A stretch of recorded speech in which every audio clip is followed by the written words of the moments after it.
Olá, alunos do Colégio EDES aqui do nossa comunidade.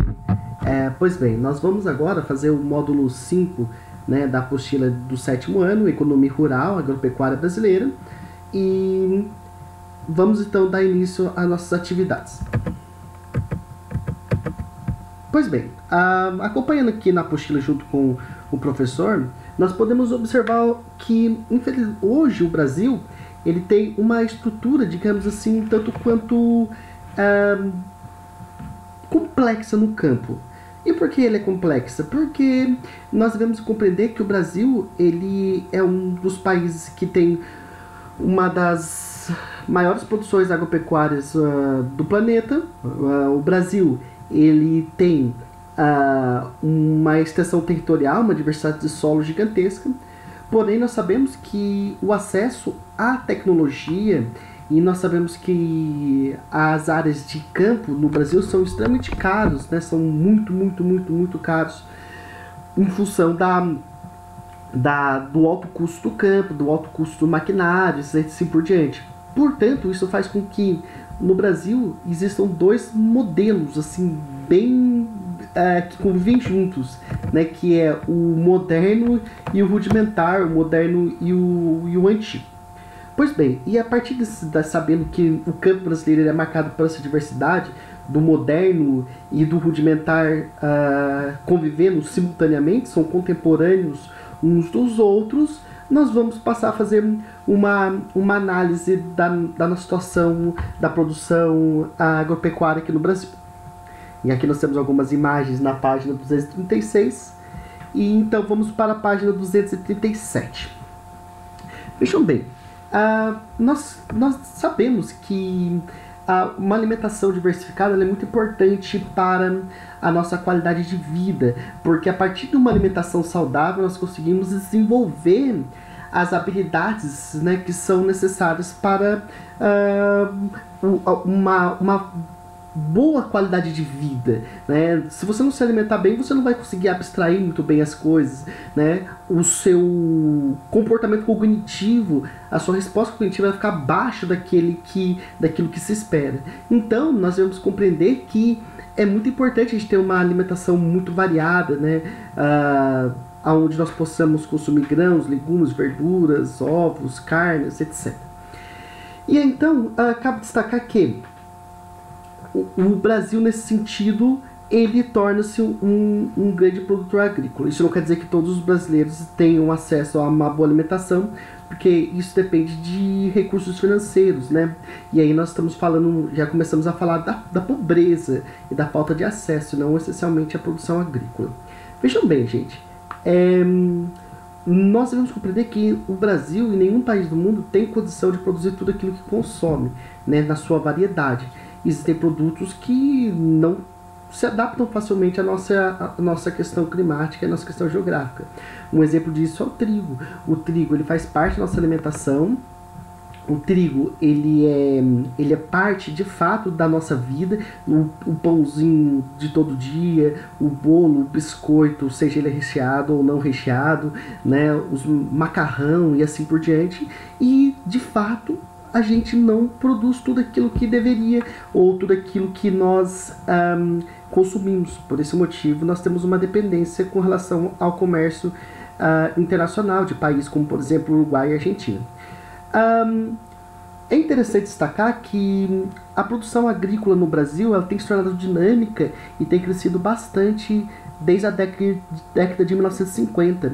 Isso porque neste período nós tivemos o início daquele período histórico denominado Revolução Verde, e a partir daí então a produção começou a crescer muito. O Brasil passou a atender muito bem a demanda, não apenas aqueles produtos típicos do período da colonização brasileira, né, e dos primeiros anos do Brasil Império, que era a cana-de-açúcar e o café, né, o tabaco, mas sim também outros produtos. E cabe destacar que nós atingimos um nível tecnológico muito elevado, né? Atualmente nós temos a Embrapa, que desenvolve tecnologia. Já mostrei alguns vídeos para vocês em sala de aula sobre essa empresa que pertence ao Estado brasileiro, que desenvolve técnicas manejo agrícola, melhoramento de sementes, assim por diante. Entretanto, muitos outros produtores ainda trabalham em condições de técnicas rudimentares. Consequentemente, os seus produtos têm uma baixa qualidade. Né? É mais ou menos como você compara, por exemplo, uma grande fazenda que pertence a um grupo forte, como por exemplo Sadia, ou Perdigão, ou a própria Nestlé, e quando você compara isso com aquele senhorzinho lá do Acre, ou aquele senhorzinho ali do sertão do Piauí, que está tentando desenvolver uma atividade agrícola, entretanto sem muito sucesso, sem muita produtividade. Então, essas duas fotos na qual eu estou com foco agora, você vê máquinas agrícolas extremamente modernas, enquanto nós vemos aqui aquele senhorzinho que cuida do gado ali naquela região montanhosa, onde o gado tem baixa produtividade. É justamente isso. Aqui estão comparando a agricultura com a pecuária, mas se nós compararmos a agricultura com a agricultura, nós vamos ver que a situação é tão idêntica em termos de disparidade entre os modelos rudimentares e modernos. Na página 278, nós temos que entender o seguinte, que o Brasil sempre pensou-se no passado que para o Brasil ser um país tropical, isso atrapalhava um pouco o nosso desenvolvimento agrícola, mas é porque as técnicas e maquinários eram todos eles desenvolvidos para os países desenvolvidos que têm um clima temperado e não tropical como o nosso.